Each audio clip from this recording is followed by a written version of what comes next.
தொடங்கிடலாம். திருச்சிற்றம்பலம். ஹர நம பார்வதி பதையே ஹர ஹர மகாதேவா. தென்னாடுடைய சிவனை போற்றி, நாட்டவர்க்கும் இறைவா போற்றி. கைலாயப் பரம்பரையில் சிவஞான போத நெறி காட்டும் என்னைப் பயில் வாய்மை மெய்கண்டான் சந்ததிக்கோர் மெய்ஞான பானுவாகி குயிலாரும் பொழில் திரு ஆவடுதுறைவாள் குரு நமச்சிவாய தேவன் சைலாதி மரபுடையோன் திருமரபு நீடூழி கலைக மாதோம்.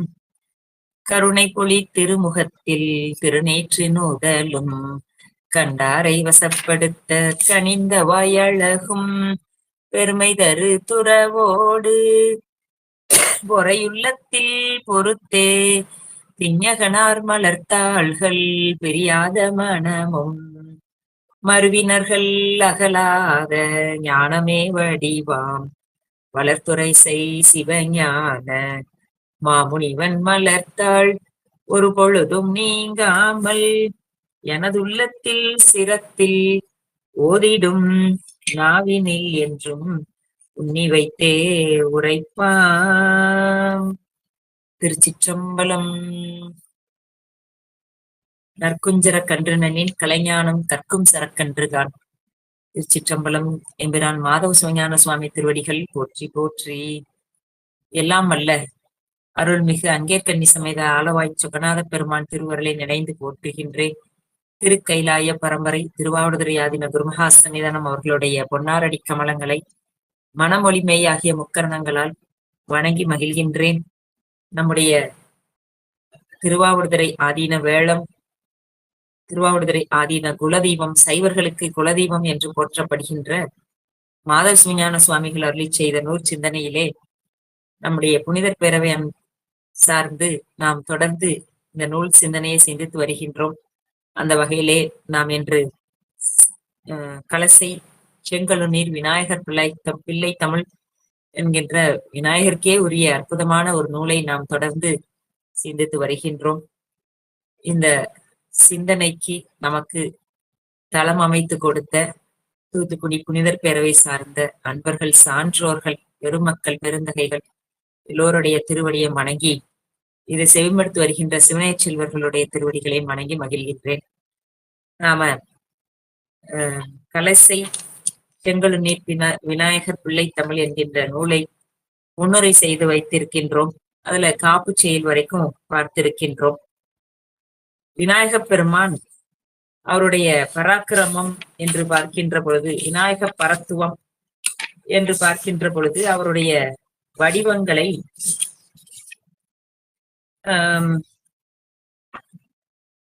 சிவபெருமானுக்கு 25 மாகேஸ்வர மூர்த்தங்கள் இருப்பது போல விநாயக பெருமானுக்கு 31 மாகேஸ்வர மூர்த்தங்கள் சொல்லப்படுகின்றது. அந்த 31 மூர்த்த வரலாறு, அதனுடைய இயல்பு, அதாவது விநாயகர் பராக்கிரமம் அல்லது விநாயகர் பரத்துவம் என்று சுப்பிரமணிய பரத்துவம் என்ற நூல் இருக்கின்றது. விநாயக பரத்துவம் என்கின்ற நூலும் நமக்கு இப்போ கிடைக்கின்ற வகையிலே நம்முடைய திருவாவடுதுறை ஆதீனம் அதனை வெளியிட்டு இருக்கின்றார்கள். அதுல நாம ஒவ்வொரு பதிவின் பொழுதும் ஒரு பரத்துவத்தை பதிவு செய்து வந்து கொண்டிருக்கின்றோம். அதுல இன்றைக்கு நாம பார்க்க இருப்பது பிரணவமூர்த்தி. பிரணவமூர்த்தியாக விநாயக பெருமான் அருளுகின்றார். இந்த பிரணவமூர்த்தியினுடைய வரலாற்றினை நாம் சென்ற பதிவிலே பதிவு செய்தோம். இன்றைக்கு அதை தொடர்ந்து புராண பரிபாலன மூர்த்தி, விநாயக பெருமானுடைய மாகேஸ்வர மூர்த்தங்களில் ஒன்றான புராண பரிபாலன மூர்த்தி என்ற அந்த மாகேஸ்வர மூர்த்தத்திற்கு உரிய வரலாற்றினை சிறிதளவு பார்த்து கொண்டு நம்முடைய நூலுக்குள் நாம் செல்ல இருக்கின்றோம். வாதராயனர் என்னும் பெயர் பெற்ற வியாச முனிவர், அவர் சிவபெருமானுடைய அனுமதிப்படி சனத்குமார முனிவரிடத்தில் மாணாக்கராக 11 ஆரணங்களையும் ஓதி உணர்கின்றார். பின்பு யாவரும் தம்மை நினைத்து தொடங்கி செய்கின்ற கருமங்களை விக்கினமின்றி தடையின்றி நிறைவேற்றக்கூடிய தெய்வமாக இருக்கக்கூடிய விநாயக மூர்த்தியை வழிபடாமல் அந்த புராண சரிதங்களை ஸ்லோக ரூபமாக சொல்லத் தொடங்குகின்றார். அவர் விக்னேஸ்வரருடைய அருளை பெற்று தொடங்காமையினால் உண்மை ஞானத்தை பெறாத ஊமரை போல வருந்தி மயங்கி துன்பப்படுகின்றார்.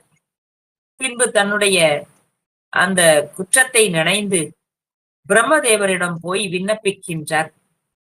பிரம்மதேவரோ வியாச முனிவரை நோக்கி, முனிவனே, நீ வேதத்தை 4ஆக பகுத்த பொழுது முதலில் பிரணவத்தை உச்சரியாதபடி வேதம் ஓதுதல் முறை அல்ல என்பதை உணர்ந்து முதலில் பிரணவத்தை நீ சொன்னாய். பிரணவ பொருளாய் இருக்கும் விநாயகப் பெருமான் தம்மை பிரணவத்தினால் தோத்திரம் செய்ய திருவுள்ளம் உவந்து இடையூறு சேரா வண்ணம் காத்து அருளினார். இப்பொழுது வித்தியாக வருத்தினால் விக்னங்களை நீக்கும் கடவுளை மனம் வாக்கு காயங்களினால் வழிபாடு செய்யாமல் புராணம் சொல்லத் தொடங்கினமையால் இந்த துன்பம் உன்னை வந்து சேர்ந்தது. எனவே நீ விநாயகக் கடவுளை பூசை செய்து அவரிடமிருந்து உண்மை ஞானத்தை பெற்று நீ நினைத்த காரியத்தை நிறைவேற்றுவாயாக என்று பிரம்மதேவன் வியாச முனிவருக்கு கூறுகின்றார். வியாச முனிவர் அவரிடத்து விடை பெற்றுக் கொண்டு ஒரு வனத்தில் சென்று ஒரு விநாயக பெருமானை பிரதிஷ்டை பண்ணி அங்கிருந்த வண்ணம் அவரை தியானித்து 12 ஆண்டு காலமாக தவம் செய்கின்றார். விநாயகப் பெருமான் அவருடைய தவத்திற்கு இணங்கி மகிழ்ந்து காட்சி கொடுத்து அருளுகின்றார். முனிவர் பெருமானோ அன்போடு நமஸ்காரம் செய்து கண்களிலிருந்து ஆனந்த கண்ணீர் சொரிய அகமுருகி, சச்சிதானந்த சுரூபமாக இருக்கக்கூடிய விநாயகப் பெருமானே, அடியேனது மல பாசத்தை நீக்கி நீங்காத அந்த மெய்யன்பை கொடுப்பதாக இருக்கக்கூடிய அந்த மெஞ்ஞானத்தை, சிவஞானத்தை, பதிஞானத்தை அடியேனுக்கும் அருள் செய்வாயாக என்று வணங்குகின்றார், விண்ணப்பிக்கின்றார். விநாயகப் பெருமானும் இவருடைய வேண்டுதலை நிறைவேற்றும் பொருட்டு 14 புராணங்களையும் இடையூறின்றி நிறைவேற்றும் வகையில அவருக்கு அருள் செய்கின்றார். அவ்விதமே ஆகுக என்று பெருமானும் அவருக்கு காட்சி கொடுத்து அருள் செய்கின்றார். அந்த வியாச முனிவரோ அங்கு அவர் 12 ஆண்டு காலமாக இருந்து தியானித்த விநாயக பெருமானுக்கு ஒரு ஆலயத்தை எழுப்பி அங்கே அந்த விநாயக பெருமானை பிரதிஷ்டை செய்து 14 புராணங்களையும் இடையூறின்றி நிறைவேற்றி விநாயகப் பெருமானை வணங்கி அங்கே அவர் அந்த புராணங்களை சபையிலே அரங்கேற்றுகின்றார். இந்த செய்தி நமக்கு அதனால அந்த வேத முதல்வன் புராண பரிபாலன மூர்த்தி என்று விநாயகப் பெருமான் அந்த திருக்கோவிலே எழுந்தருளி மெஞ்ஞானத்தை கொடுக்கக்கூடிய பெருமானாக இருக்கின்றார் என்று பார்க்கின்றோம். இந்த வரலாற்றிலே திருஞான சம்பந்த பெருமான் சிவபெருமானது பரத்தன்மையை விளக்குகின்ற புராணங்கள் அது என்னும் உண்மையை வேத முதல்வன் முதலாக விளங்கி வையம் ஓதப்படாமை உலகத்தவர் ஏத்தல் செய்ய பூத முதல்வன் முதலே முதலா பொழிந்த சூதன் ஒளிமாலை என்றே கலிக்கோவை சொல்லே என்று அருள் செய்கின்றார். இந்த இடத்துல சேக்கிலா சுவாமிகளும் இந்த தேவார பொருளை சொல்லுகின்ற இடத்துல இது அந்த வாழ்க அந்தனர் என்கின்ற பதிகத்துல வரக்கூடிய இந்த பாடல். வாழ்க அந்தனர் என்கின்ற பதிகம் திருஞான சம்பந்த பெருமான் அருளி செய்த பதிகம். நமக்கு திருப்பாசுரம் என்று சொல்லப்படுவது பெருமான் ஞானசம்பந்த பெருமானால் கைப்பட எழுதிய பதிகம், அனைவரும் அறிந்த உண்மை. அதுல இந்த புராண செய்தி இப்போ நாம பார்த்தோமே, அதுக்குரிய பிரமாணமாக திருஞான சம்பந்த பெருமான் பதிவு செய்கின்றார் என்று சொன்னால் இந்த புராண பரிபாலன விநாயக மூர்த்திக்கு நாம அந்த அகச்சான்றாக நாம் இதை எடுத்துக்கொள்ளலாம். இதை சேக்கிலார் சுவாமி தம்முடைய பெரிய புராணத்திலே சொல்லுகின்ற பொழுது அதாவது வாழ்காந்தனர் பதிகத்துல இருக்கக்கூடிய அந்த 11 பாடல்களுக்கு இங்க 22 பாடல்கள்ல நமக்கு சேக்கிலார் சுவாமி காட்டுகின்றார். ஒரு பதிகத்துக்கான இத்தனை பாடல்களை காட்டுவது இந்த ஒரு இடம்தான் பெரிய புராணத்துல. அதற்கும் பெரிய விளக்கமாக நம்முடைய உரையாசிரியர் சிவகவிமணி ஐயா அவர்கள் ஆற்றுவார்கள். ஆக இது அப்ப அந்த பதிகம் எப்பேற்பட்ட சிறப்புடையது என்பதை நாம் விளங்கிக் கொள்ள வேண்டும். இந்த வேத முதல்வன் முதலாக விளங்கி வையம் ஏதப்படாமை உலகத்தவர் ஏத்தல் செய்ய என்ற இந்த பாடலுக்காக சேக்கிலா சுவாமி அருளியது வேத முதல்வன் எனும் மெய்த்திரு பாட்டினினே ஆதி உலகோர் இடர் நீங்கிட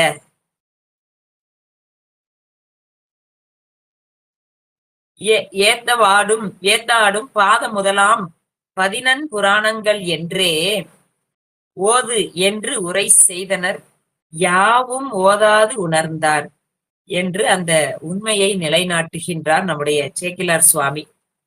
அப்போ அந்த புராண பரிபாலன மூர்த்தி என்கின்ற விநாயக பெருமானுடைய பரத்துவத்துக்கு சான்றாக நம்முடைய ஞானசம்பந்த பெருமான் அருளிய பாட்டும், அதற்கு சான்றாக அந்த உண்மையை நிலைநிறுத்திய சேக்கிலார் சுவாமியுடைய அகச்சான்றும் நமக்கு உண்மையிலேயே பார்த்து மகிழத்தக்கதாக இருக்கின்றது.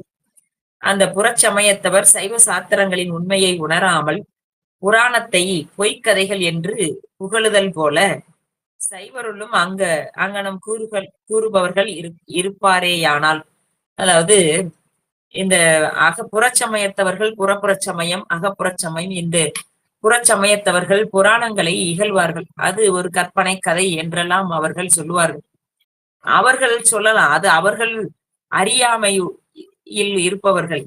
இந்த சமயத்தை உணர்ந்த அகச்சமயத்தவர்கள் அல்லது சைவ சமயத்திலே இருக்கக்கூடியவர்களே இப்படி சொன்னா அந்த சைவ சித்தாந்த சாத்திரங்களும் திருமுறைகளும் பொய்யெனப்பட்டு சைவ சாத்திரங்களும் இன்றாம் என்று சொல்லும்படி முடியும். எனவே அதாவது இப்படியெல்லாம் அகச்சான்றுகள் இருக்கும்படியாக இருக்கின்ற காரணத்தினால் இதனை சைவர்களும் புராணங்களை அது கற்பனை அல்ல என்று அவர்கள் அதை ஏற்றுக்கொள்ள வேண்டும் என்று, அப்படி இதை புராணங்களை கற்பனையே அல்லது கதை என்று அவர்கள் சொன்னால் அப்புறம் எப்படி திருமுறைகளையும் சாத்திரங்களையும் ஏற்றுக்கொள்வார்கள்? அதுவும் இல்லை என்றுதானே ஆகும் என்று அதை மறுத்து நாயகன் அதுக்கு அந்த சிவஞான சித்தியார்ல நாயகன் கண் நயப்ப நாயகி புதைப்ப எங்கும் பாயிருளாகி மூட பரிந்து உலகினுக்கு நெற்றி தூய நேத்திரத்தினாலே சுடரொளி கொடுத்த பண்பில் நேயமார் ஒளிகள் எல்லாம் சிவன் உரு தேசு என்னார் என்ன. அந்த சைவ சாத்திர சித்தாந்த சாத்திரங்கள் புராண சாத்திரங்களிலே அனுபவ பயனுக்கும் பிறவற்றுக்கும் பல இடங்களிலும் கூறப்படுதலானும் உயர் காயத்திற்குரிய பொருள் ஆகலின் என்னும் செயல் போந்த 22 ஏதுக்களுள் காயத்திரியை ஒழித்து ஒளிந்த 21 ஏதுக்களும் புராண சரித்திரங்களே ஆகலும் சித்தாந்த சாத்திரங்களும் திருமுறைகளும் பொய்யெனப்பட்டு சமய சாத்திரங்களும் இன்றாய் முடியும். அப்படி முடியவே அந்த சாத்திரங்களால் உணர்த்தப்படும் சைவ சித்தாந்த சமயமும் இன்றாய் முடியும். எனவே இதனை விசேடமுடையவன சிவபுராணங்கள். இத்துணை விசேடமாக இருக்கக்கூடிய நாம் சொல்லக்கூடிய சிவபுராணங்கள் சிவபுராண ஸ்ரவண விசேடத்தினாலே பாவம் நீங்கும், புண்ணியம் வரும், பக்தி வாய்க்கும், மகாதேவருடைய அருள் உண்டாகும். இந்த புராணங்களை நாம் ஒத்துக்கொள்வதனாலும் அந்த புராணத்தில் சொல்லப்படுகின்ற செய்திகளை நாம் உண்மை என்று ஒத்துக்கொள்வதனாலும் அந்த புராணங்களை படிப்பதனாலும் அதை கூற கேட்பதனாலும் வருகின்ற பயன் என்னவாக இருக்கும் அப்படின்னா, புண்ணியம் வரும், பாவம் நீங்கும், அந்த எம்பெருமானுடைய அருள் நமக்கு உள்ளவாறு விளங்கும். அப்போ மேற்கதி உண்டாகும், உயிர்களுக்கு உய்வு என்பது கிடைக்கும். இத்தனையும் பயனாக சொல்லி இந்த புராணங்கள் இதெல்லாம் புராணங்கள் கந்த புராணம், சிவபுராணம், திருவிளையாடல் புராணம், பெரிய புராணம் என்று சைவர்களுக்கே உரிய அந்த சைவ புராணங்கள் இதையெல்லாம் நடத்துகின்ற இடங்கள் அதெல்லாம் வேள்வி சாலைங்கிறார். அப்போ அந்த வேள்வி சாலையில இருந்து கொண்டு செவிமடுப்பவர்களுக்கு கிடைக்கக்கூடிய பயன், அந்த வேள்வியை நடத்தினால் என்ன பயன் கிடைக்குமோ அத்தனை பயனும் குறைவின்றி அதான் இங்க சொல்கின்ற பொழுது பாவம் நீங்கும், சிவபெருமானுடைய அருளை பெறுவர், புண்ணியம் பெறும் என்றெல்லாம் நமக்கு அதை சொல்லுகின்றார்கள். எனவே புராணங்களை ஓதுதல் என்பது சிறந்த சிவபுண்ணியமாகும் என்று சொல்லி இந்த புராண பரிபாலன விநாயகப் பெருமானுடைய பரத்துவத்திலே அங்கே ஆசிரியர் அதை நமக்கு சொல்லுகின்றார். அதோடு மட்டுமல்லாமல் இந்த புராணங்களை சொல்லுகின்றதுக்கு பயன் போல நம்முடைய இது போன்ற மெஞ்ஞான நூல்களை ஓதுதலும் ஓதுவித்தலும் எத்துணை சிறந்த சிவபுண்ணியம் என்று நாம் அதை உணர்ந்து கொள்ள வேண்டும் என்று அதையும் அதுல வைக்கின்றார். சிறப்பு பாயிரத்துல சென்ற பதிவிலே நாம திருமாலுக்கு உரிய அந்த காப்பு பருவத்திலே திருமாலுக்கு உரிய பாடலை சிந்தித்தோம். அவர் அந்த யானை வடிவம் கொண்ட தன்னை கட்டி வைப்பவர்களும் முதுகின் மேல் ஏறி செல்பவர்களும் இந்த உலகில் இல்லை என்பதை கூறுவது போல பாசம் அங்குசம் என்னும் இரண்டையும் தன் கைகளிலே வைத்து மதநீரை பெருக்கி திசை யானைகள் நடுங்குமாறு தன் பெரிய செவிகளால் காற்றை எழுப்பி எல்லா உலகங்களிலும் புகுந்து உலாவி வருகின்ற விநாயகப் பெருமான் அந்த தொட்டிக்கலை என்கின்ற திருத்தலத்திலே உறைந்து விரும்பி எழுந்தருளி இருக்கின்றார் அப்படின்னு அந்த கருத்தை பார்த்தோம். அப்போ விநாயகப் பெருமான் மதநீரை பெருக்கி அப்படின்னு இங்க இந்த பாடல்ல ஒரு வார்த்தை வருது. மதநீர் என்பது உலக யானைகளுக்கு அந்த மதநீர் என்பது மூன்றாக சொல்லப்படுகின்றது. ஆனால் விநாயகப் பெருமான் முகத்தை யானை முகத்தை உடையவர். இது உலக யானை போல் கிடையாது. நம்முடைய உமாபதி சிவாச்சாரியார் நற்குஞ்சரக்கன்றுன்னு சொல்லுகின்ற பொழுதே அப்ப குஞ்சரம்னு இருக்கு, யானைன்னு இருக்கு. அது பொதுவாக யானை, அதுல யானையிலே நல்ல யானை, அது நற்குஞ்சரம், அது நன்மையே தரக்கூடிய குஞ்சரம், அதுதான் விநாயகப் பெருமான் அப்படின்னு அதுல காட்டுறார். ஆக அந்த விநாயகப் பெருமானுடைய முகத்தை முகம் மட்டுமே யானை வடிவமாக இருப்பதனால அங்க இரண்டு மதநீர் இரண்டு கன்னங்களில் வருகின்ற மதநீர். இத நம்முடைய வாகீச முனிவரும் விநாயக ஞானாமிர்தம் என்கின்ற அற்புதமான நூலின் காப்பு செயலில விளக்கி சொல்வார். அது இரு நீர் மூன்று நீர் அப்படின்னு சொல்றதெல்லாம் அங்க விநாயகப் பெருமான் ஞானமே வடிவமாக ஞான சக்தியும் கிரியா சக்தியையும் இந்த உயிர்களுக்கு ஊட்டும் பொருட்டு அது மத நீராக வருகின்றது என்று சொல்லுகின்றார்கள். அப்படி இரண்டாக சொன்னால் ஞானமும் கிரியையும் காட்டி அந்த திருவடியை ஞானமும் கிரியை காட்டுவது போல விநாயகப் பெருமானுடைய கன்னங்களில் இருந்து வருகின்ற அந்த மத நீரையும் அது உயிர்களுக்கான ஞானத்தையும் கிரியையும் ஊட்டுவதற்கு என்று நமக்கு காட்டுகிறார்கள் உரையாசிரியர்கள். அப்ப மூன்று நீர் என்று சொன்னாலும் இதே நம்முடைய சிவபிரகாசத்துல அந்த விநாயகப் பெருமானுடைய காப்பு செயல் விநாயகர் துதி அதுலயும் இந்த கருத்து நமக்கு வருகின்றது. இறைவனுடைய ஞான சக்தி, அவனுடைய கிரியாசக்தி, அவனுடைய இச்சா சக்தி, இந்த மூன்றும் உயிர்களுக்கான இச்சை ஞானம் கிரியையை செயல்படுத்துவது, உயிர்களுக்கு உரிய சக்திகளை ஆற்றல்களை இறைவருடைய ஆற்றல்கள் நமக்கு செயல்படுத்துகின்றது. அந்த வகையில இது விநாயகப் பெருமானுக்கு அந்த மத நீரை பெருக்கி அப்படின்னு அத சொல்றாங்க. ஆக அந்த செய்தியோடு திருமால் அந்த விரைந்து எழுந்து வந்து கரிய நஞ்சினை கொடுத்த திருப்பார்க்கடல், அந்த கடலிலே பள்ளி கொண்டிருக்கக்கூடிய திருமால் அவர் அந்த கடலிலே நஞ்சு வருகின்றது, அதனை என் குற்றம் என்று கொள்ளாமல் அந்த கடலில்தான் கௌத்துவமணியும் வந்தது, திருமகளும் வந்தாள். எனவே இதை எடுத்துக்கொண்டு தனக்கு இந்த கடல் இவ்வளவு பெரிய உதவியை கொடுத்திருக்கின்றதே என்று அந்த கடலை பாராட்டி அந்த பார்க்கடல் மேல் பள்ளி கொண்டு இருக்கின்றார். ஆக இந்த திருமால் ஏன் பார்க்கடல் மேல் பள்ளி கொண்டு இருக்கின்றார் என்று சொன்னால் அது இந்த நன்றி பொருட்டு அந்த கௌத்துவ மணி உயர்ந்த மணி, அவர் அதை அந்த மார்பிலே அணிந்திருப்பார் அந்த கௌத்துவ மணியை திருமால். ஆக அந்த திருமால் அணிந்திருக்கக்கூடிய கௌத்துவ மணியும் திருமகளும் அந்த பார்க்கடலை கடைந்த பொழுது வந்தது. அதனால இவர் அதனுடைய மேன்மை பொருட்டு இவர் அதை எல்லாம் தமக்காக்கி கொண்டார். அந்த நன்றியின் காரணமாக அந்த பார்க்கடலிலேயே பள்ளி கொண்டு இந்த உலகில் புருடோத்தமன் என்ற பெயர் கொண்டு பெருமை உடைய திருமாலாக இருக்கின்றார். அவர் காத்து அருள்வாராக என்று அந்த திருமாலுக்கு காப்பு செயலாக நமக்கு வைத்திருக்கின்றார். அடுத்ததாக சிதம்பரேசர். இந்த சிதம்பரேசர் என்பது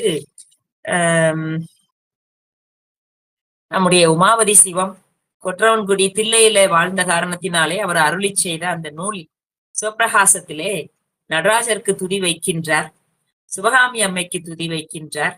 அந்த சிதம்பரத்திலே எழுந்தருளி இருக்கக்கூடிய விநாயகப் பெருமான், முருகப்பெருமான், அப்புறம் அந்த சந்தான துதி, அந்த மெய்கண்ட சந்தானம், இவர்களுக்கெல்லாம் துதி அந்த அமைத்து வைக்கின்றார் வெகு சிறப்பாக. அப்ப இங்க நம்முடைய மாதவ சிவஞான சுவாமிகள் பல நாட்கள் அந்த தொட்டிக்கலை என்று சொல்லுகின்ற கலசை என்று சொல்லுகின்ற தொட்டிக்கலையில் நெடுநாட்கள் இருந்து பல நூட்கள் அருளிய காரணத்தினாலேயே அங்கு எழுந்தருளி இருக்கக்கூடிய கலசை அந்த தொட்டிக்கலை என்கின்ற திருத்தலத்தில் எழுந்தருளி இருக்கக்கூடிய சிவகாமி அம்மை உடனாக உரைகின்ற சிதம்பரேஸ்வரர் அந்த பெருமானை நினைந்து இங்க 4 விருத்தங்களை காப்பு செயலிலே துதியாக சிதம்பரேசர் துதி என்று இந்த காப்பு செயலிலே அவருக்கு 4 துதியை அமைக்கின்றார், 4 விருத்தங்களை அமைக்கின்றார். இது முழுக்க முழுக்க எம்பிரானுடைய பரத்துவத்தை, சிவபரத்துவத்தை காட்டக்கூடியதாக பாடல்களாக இருக்கின்றது. அதாவது சிவபெருமானுடைய வீரச் செயல்களாக இருக்கக்கூடிய முப்புரத்தை எரித்த செய்தி, மன்மதனை எரித்த செய்தி, இப்படி பல செய்திகள். அந்த நெற்றிக்கண்ணை, அதாவது இதுல என்ன சிறப்பு அப்படின்னா,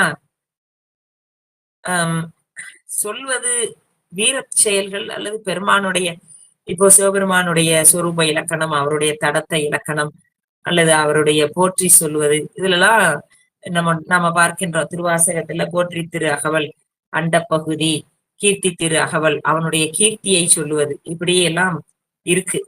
இதுல அவர் கொஞ்சம் வித்தியாசமாக ஒரு சொல், அந்த சொல் அல்லது இறைவனுடைய ஒரு செய்கை அல்லது அவனுடைய அங்கம் சாங்கம் உபாங்கம் என்று சொல்லக்கூடிய அந்த உறுப்புக்கள், அது எதெல்லாம் செய்கின்றது. இப்போ உதாரணமாக இப்ப கண்ணையே, அவருடைய நெற்றிக்கண்ணையே எடுத்துக்கொண்டால் அது அறச்செயலையும் காட்டுது, மரச்செயலையும் காட்டுது. அறம், அதாவது அறக்கருணை, மரக்கருணை. அந்த நெற்றிக்கண்ணில் இருந்து வந்த தீப்பொறி மன்மதனை எரித்தது, அது மரக்கருணை. அதே நெற்றிதான், அதே நெற்றிக்கண்ணில் இருந்த தீப்பொறிகள் தான் முருகப்பெருமானாக 6 பொறிகளாக வந்து ஸ்கந்தமுக, அந்த சண்முக பெருமானாக உதித்தது. எனவே அது அறக்கண்ணை. ஆக அந்த மாதிரியான செயல்களை, அந்த இரு வேறு செயல்களை, முரண்பாடாக உள்ள செயல்களை எல்லாம் எடுத்து காட்டிய நயம் இந்த 4 பாடல்கள்ல நமக்கு வெளிப்பட்டு தெரிகின்றது. நயத்தோடு, இந்த மாதிரியான நயத்தோடு சுவாமி காட்டி அருளி இருக்கின்றார். இது நாம நிறைய இடங்கள்ல பார்க்கலாம். இந்த நம்முடைய திருவாசகத்தை எடுத்துக்கொண்டாலே திருச்சாளல் என்கின்ற பகுதியில நிறைய அந்த மாதிரி நாம அதை பார்க்கலாம். அதாவது அவர் யோக வடிவினன் ஆக போகத்தை கொடுக்கக்கூடியவனாகவும் இருக்கின்றான், அவன் யோகத்தை செய்பவனாகவும் இருக்கின்றான்.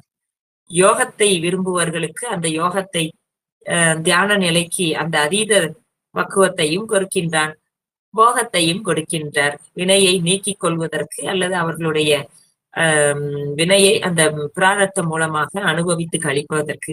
இப்படி பல செய்திகள், நேராகவும் இல்ல முரண்பாடாகவும் பல செய்திகளை நமக்கு அருளாளர்கள் நயமாக அருளுவார்கள். அதை நாம தான் அதை அந்த அப்படிப்பட்ட இடங்களில் இது மாதிரியான கருத்துக்களை நாம் விளங்கி கொண்டு மகிழ்வுறலாம். எனவே அதுபோல இங்க சிதம்பரேஸ்வரர் அவருடைய பரத்துவத்தை 4 விருத்தங்கள்ல நமக்கு காட்டுகின்றார். பாடல் காப்புச்சை இந்த பிள்ளை தமிழ்ல பார்க்கின்ற பொழுது இது 4வது பாடலாக இருக்கின்றது. மரம் அறல் இந்து உலகு ஏழினும் உயிர்கள் அஞ்சவும் உலாவு உபதேசம் புற நீரிசை புன் சிரிப்பும் பார்க்கடி மலர்து அன்றிய வார்குழல் உமையினம்பிடி பூதர மகனால் மகளும் அஞ்சுக வாழ்வில் வீழ்ந்திட தேக்கியும் மது கரங்குணமாய் வளை சிலை கோன் அர்த்தம்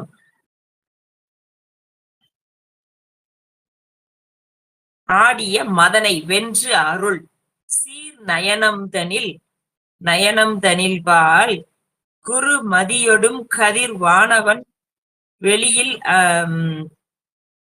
இறந்த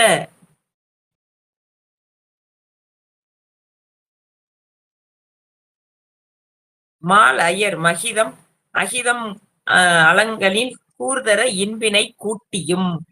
இந்த முதல் பாடல்ல தான் அந்த முதல் செய்தியை சொல்றார்.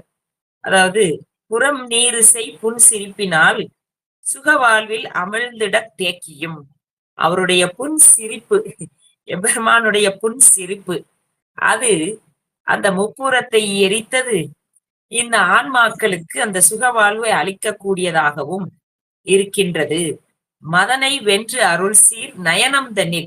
முதல்ல புன் சிரிப்பு சொன்னார், அதுக்கு அடுத்ததாக நயனம், அவருடைய நயனம், அந்த கண் பார்வை, அது என்பினை கூட்டியும் முடிவின்ற அகபூதனில் அபயம் தன்னை காட்டியும். மதனை வென்று அருள் செய்வதற்கும் இன்பத்தை கூட்டுவதற்கும் என்று அந்த நயனம் நமக்கு சொல்லுது. கைபூதனில் அப்படின்னா அந்த அபயக்கரம், அது தன்னை காட்டியும் உயிர் வீட உதைத்த பொன் தாள்.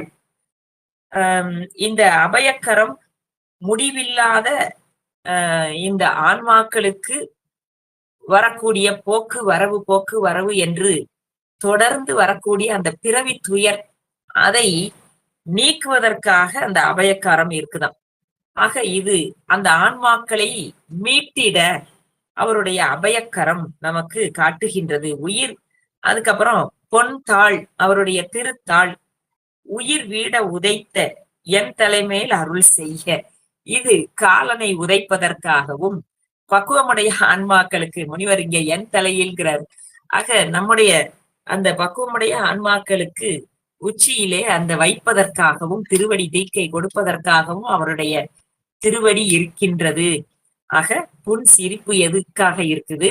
நயனம், அவருடைய திருப்பார்வை எதற்காக இருக்கின்றது? அவருடைய அந்த அபயக்கரம் எதை காட்டுகின்றது? அவருடைய திருவடி தாமரைகள் அது எதற்காக இருக்கின்றது? அதை யமனை எட்டி உதைப்பதற்காகவும் இருக்கு, ஆன்மாக்களுக்கு சென்னி மேல் வைப்பதற்கு. அதனாலதான் மணிவாசக பெருமான் சென்னி பத்து பாடி இருக்கின்றார் அல்லவா? அது மாதிரி சென்னி மன்னி சுடருமே, சென்னி மன்னி திகழுமே, அப்படி திகழ்வதற்கும் சுடர்வதற்கும் மலர்வதற்குமாக அந்த திருத்தாள் இருக்கின்றது. ஆக இப்படி ஒரு சொல், அந்த ஒரு உறுப்பு, இதுவே இப்படி முரண்பாடாக இருக்கக்கூடிய பயனை நமக்கு இங்க காட்டி அருளுகின்றார். அந்த இரண்டாவது பாடல், வெறி கமழ்ந்துரு காலுணம் அது உமிழ்ந்தவர் தாமரை மிசை வந்து உதித்தனோர் முடி விண்தகை பூத்தனில் விரிகருங்கிட ஊடலும் கொடிய வெங்கடுவான் இனி வெறுவு உம்பர் முன்னே அபயம் தனை காட்டியும் திரள் பிறங்குக உடாம் இசை எதிரும் மத்தகனார் தலை மெலிவு கொண்டு உயிர் வீட உதைத்த பொற்தாள் உனை வினையின் என் தலை மேலருள் செய்ய இறங்கியும் ஏர்மகு விய சிதம்பர ரூபனை அன்புற போற்றுதும். இந்த இரண்டாவது பாடல இந்த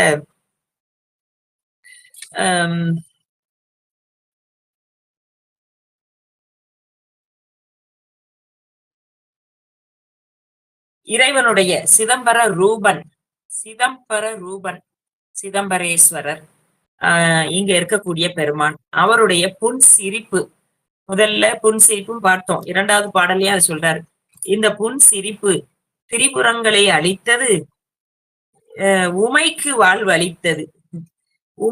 வாழ்வளித்தது, எனவே ஆக்கியது அப்படின்றார். ஆக உமைக்கு வாழ்வளித்தது அப்படின்னா எம்பெருமான் உமைக்கான திருநடனம் செய்கின்றார், அம்மைக்கான திருநடனம் செய்கின்றார்.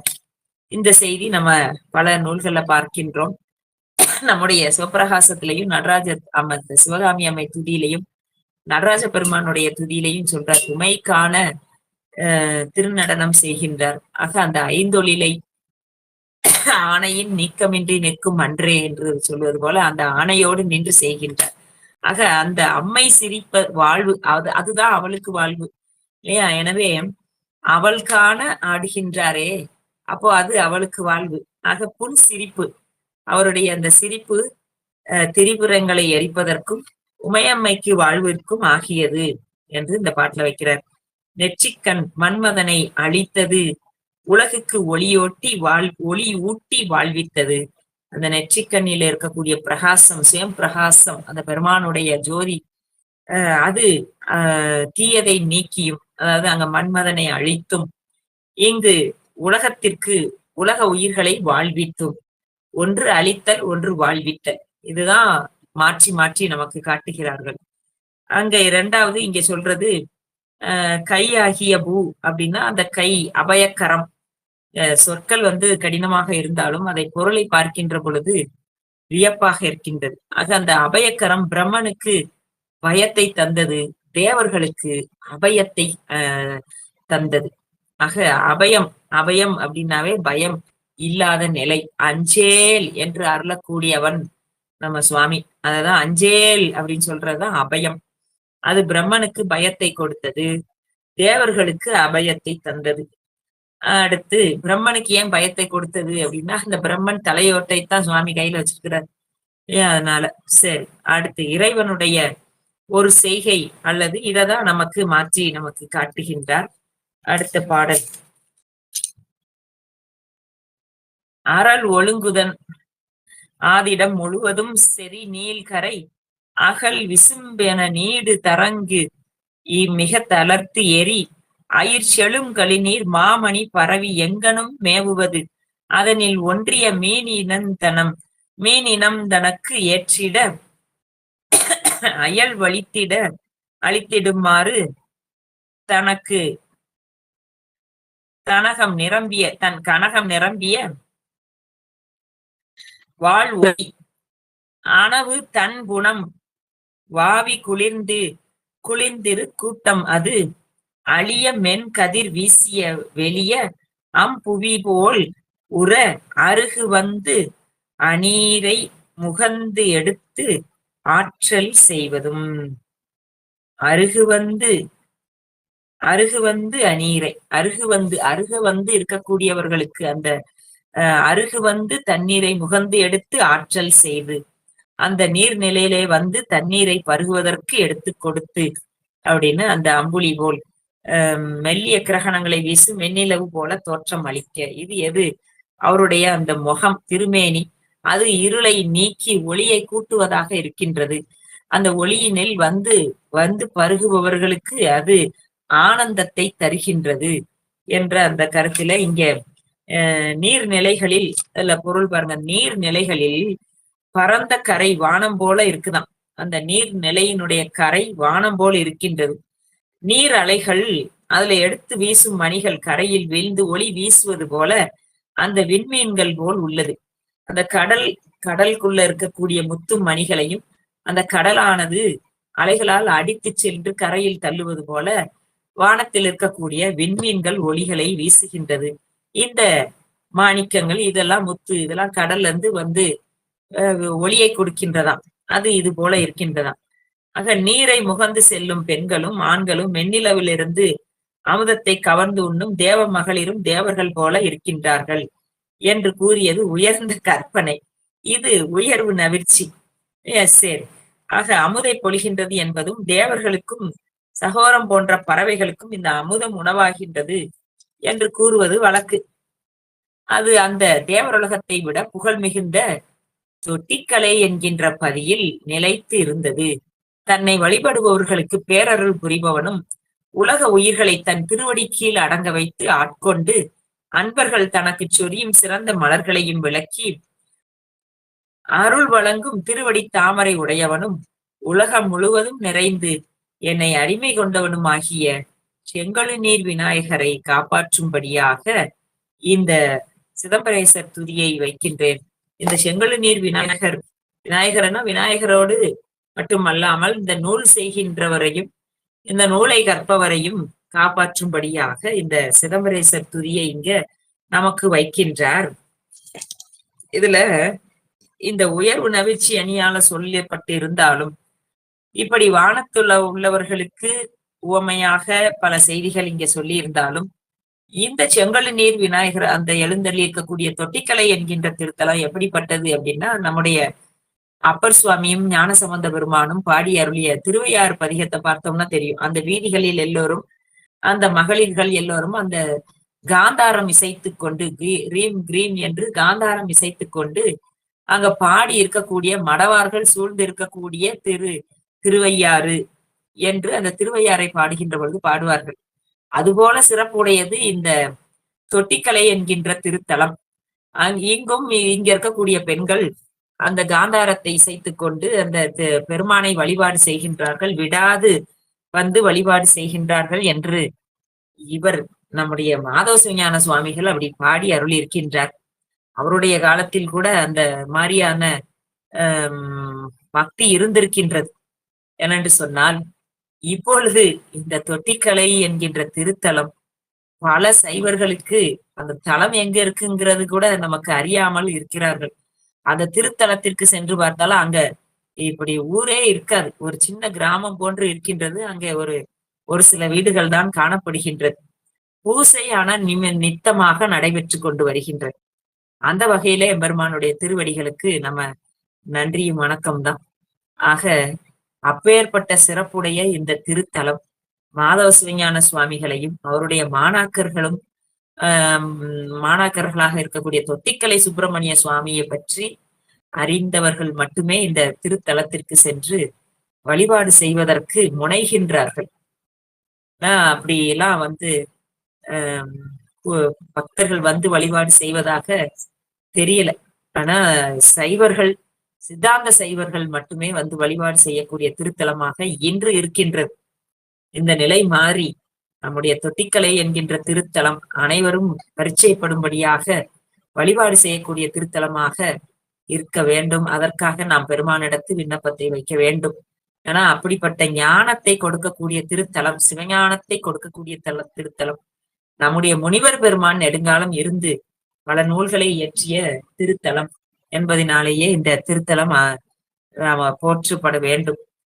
ஆக இங்க அந்த அடுத்த பாடல்களையும் சொல்றார். தாமரை மலர்களில வாழ்கின்ற பிரம்மதேவனின் 5 தலைகளில் ஒன்றினை கொய்த கடலினை கையினை கடலில் தோன்றிய விடத்துக்கு அஞ்சி ஓடிய தேவர்களுக்கு அபயம் கொடுத்தும், அந்த பிரம்மன் பயந்தும் தேவர்களுக்கு அபயம் கொடுத்தும்னு பார்த்தோம் இல்லையா? அதுக்குரிய உரையை இங்க நமக்கு சொல்றார். மார்க்கண்டேயருடைய உயிரை காக்க வந்த இயமன் அவனுடைய உயிர் போகும்படி உதைத்தவன். அவர் அருளாளர்களுக்கு திருவடியை கொடுத்தவர். அதை சொல்லி என் தலை அப்படிப்பட்ட இங்க மார்க்கண்டேயருக்கு உதைத்த பெருமானே, உம்முடைய திருவடியை என் தலை மீது வைத்து அருள்வாயாக, அப்படி அருளி இரக்கம் காட்டியும் அப்படின்னு மாதவ சிவஞான சுவாமிகள் கூறியிருக்கின்றார் என்று சொன்னால், சிவஞான சுவாமிகளும் எம்பெருமானிடத்து திருவடி தீக்கை பெற்றவர் தான் அப்படிங்கிறத நாம உணர முடிகின்றது.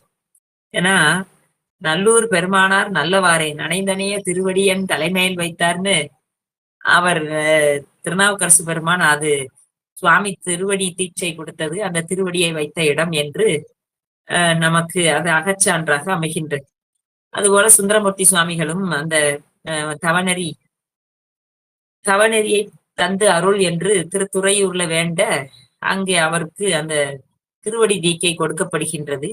அதையும் பாராட்டி அவர் அடுத்த பதிகத்திலே நமக்கு பாடி அருள்கின்றார்.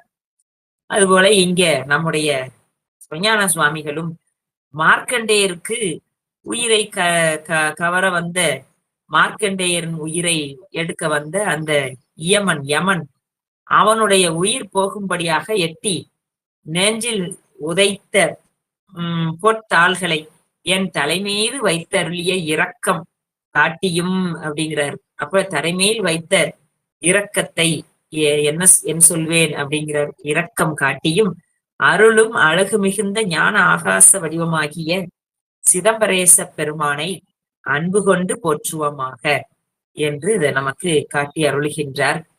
அடுத்ததாக சிவகாமி அம்மை துதி. இங்கு எழுந்தள்ளி இருக்கக்கூடிய சிவகாமி அம்மை துதி. சுரும்பு குழையச் சுருள் பொழிப்ப கடி போதுருந்த மதனை எல்லாம் மதனை எம்மான் கண்டு மிகையாம் எனக் கருதி கனலி கூட்டு மாற்றலும் பின்பு விரும்பும் உயிர்கட்கு இரும் காம விளைவும் பிரச மலர்களையும் வில்லு தரித்த திருக்கரத்தால் விளைத்த சிவகாமியினை பணிவாம். அரும்பும் வெகுளி கயம் சாடி அவனி நடுங்க உடன் மடங்கள் ஆண்மை அடக்கி, மடங்கள்னா சிங்கம், ஆண் சிங்கம், அதனுடைய ஆண்மை அடக்கி எதிர் ஏறும் அடல் வெம்புலி போர்த்து உயிர் செகுத்து வரும் போர் சரபத்து துளங்கு குழைய மார்பும் புயமும் வைத்து ஆடி மகிழ் கூர் கலசை செங்கழுநீர்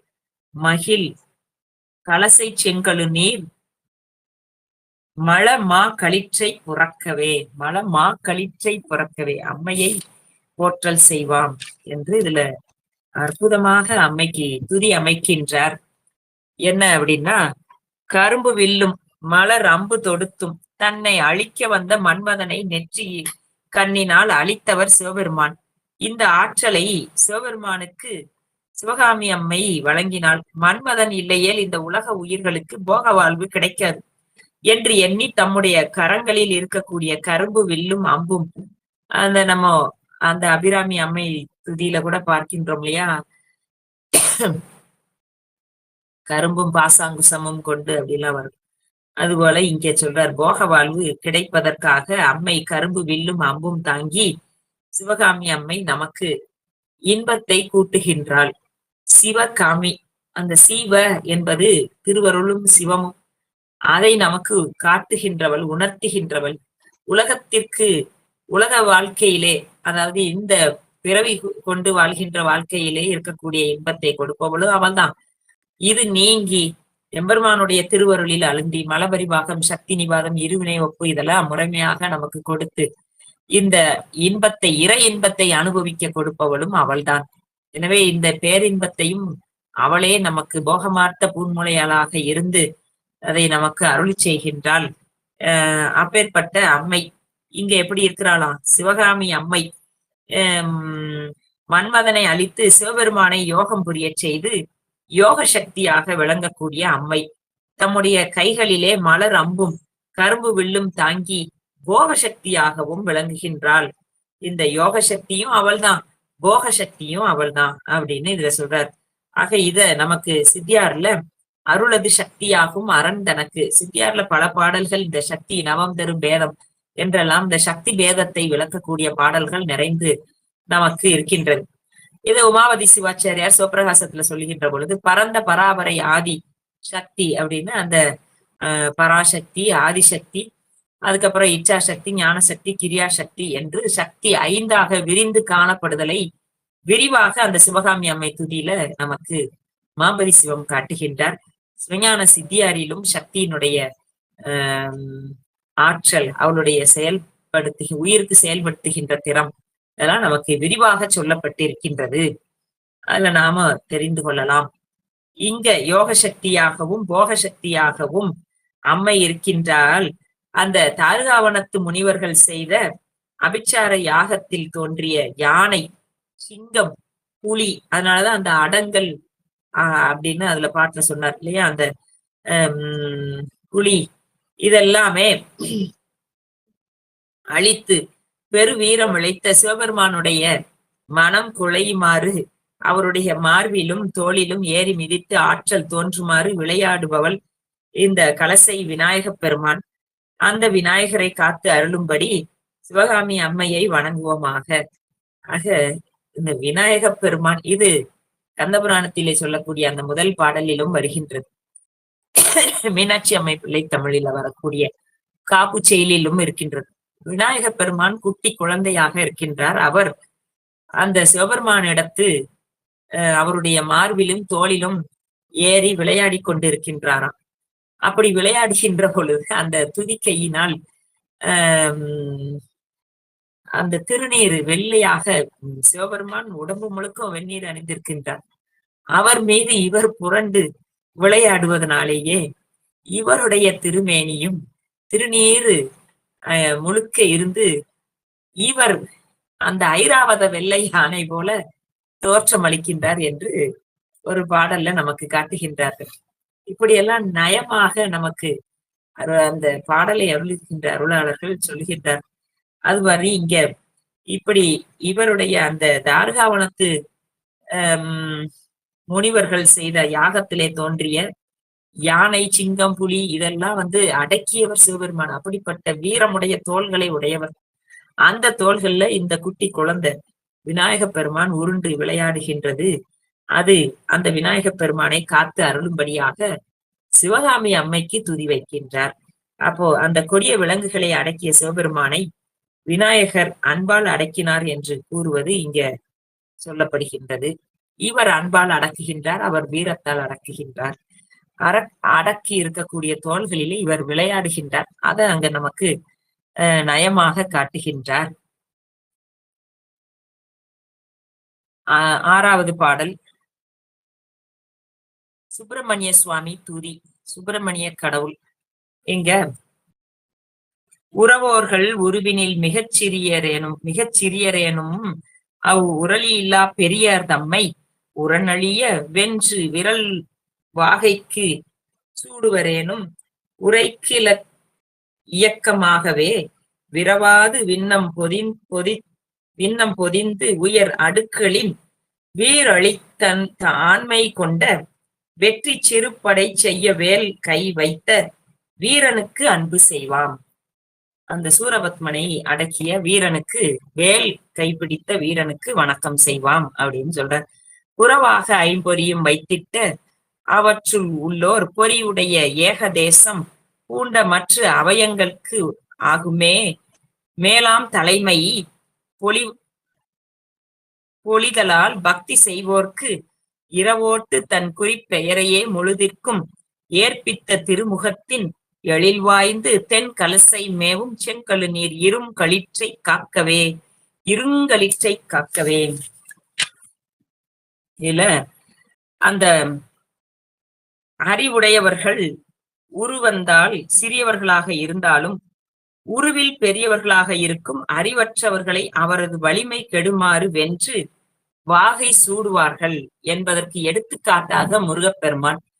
அதாவது வலிமை உடையவர்கள் அவர்கள் உருவத்தினால் மிக பெரியவர்களாக இருந்தாலும் இந்த சிறுவர்கள் ஆற்றலினால் பெரியவர்களாக இருப்பதனால் அவர்களுடைய வலிமையை இவரால் வெல்ல முடியும் என்பதற்கு இந்த சுப்பிரமணிய சுவாமியினுடைய வரலாறு நமக்கு சொல்லி, முருகப்பெருமானுடைய பரத்துவம் நமக்கு காட்டுகின்றது.